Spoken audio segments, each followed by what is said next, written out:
There's been some studies out of Stanford University, out of Berkeley, on the subject of awe, appropriate for a conference called Awe. And in these studies, they described experiences of awe as experiences of such perceptual expansion, perceptual vastness, that you're forced to reaccommodate your mental models of the world, your mental models of the possible, in order to assimilate the experience. Now, there's this sense, I've talked before, of the been there's and done that's of the adult mind, the jadedness that comes as we get older and we feel like we've seen it all before, our nodding resignation into nothingness when nothing impresses us, nothing turns us on, nothing gets us out of our comfort zone, right? And it turns out that experiences of awe, whether they be the first time you see the Grand Canyon, or you witness the birth of a child, or you embark on an ayahuasca ceremony, whatever it may be, you're exposed to something that is so far beyond your conceptual frameworks that finally you're cracked open and the light can get in or the light can get out, whatever you want to call it. And it turns out that these experiences of awe leave us with lasting cognitive benefits. So after the temporary experience of awe, you're left with increased feelings of well-being, increased feelings of compassion, increased feelings of creativity, increased feelings of empathy, not to mention that the experience of awe acts as an anti-inflammatory on your physiology. Getting your mind blown is good for you, right? As Timothy Leary used to say, in order to use your heads, you've got to go out of your mind.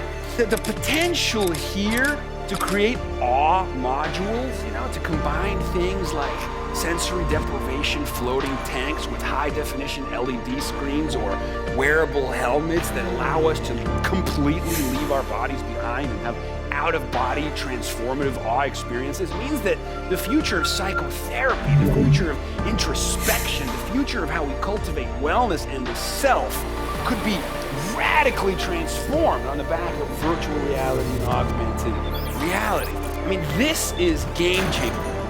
I remember reading an article by Ross Anderson called GoldenEye, and it was about the new James Webb telescope and also about the Hubble Space Telescope.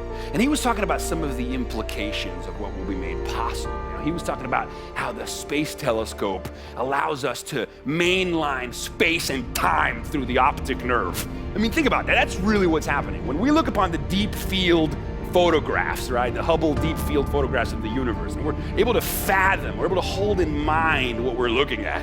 That is mainlining space and time through the optic nerve, or as Ross Anderson says, the sheer aesthetic force of its discoveries, right, distills the complex abstractions of astrophysics into singular expressions of color and light that vindicate Keats' famous couplet, beauty is truth and truth is beauty.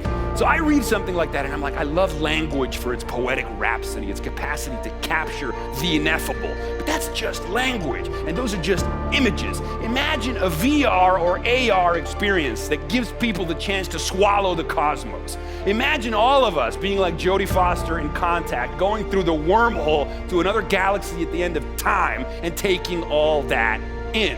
This is what excites me. The transformation of human consciousness that will be made possible by these kinds of technologies.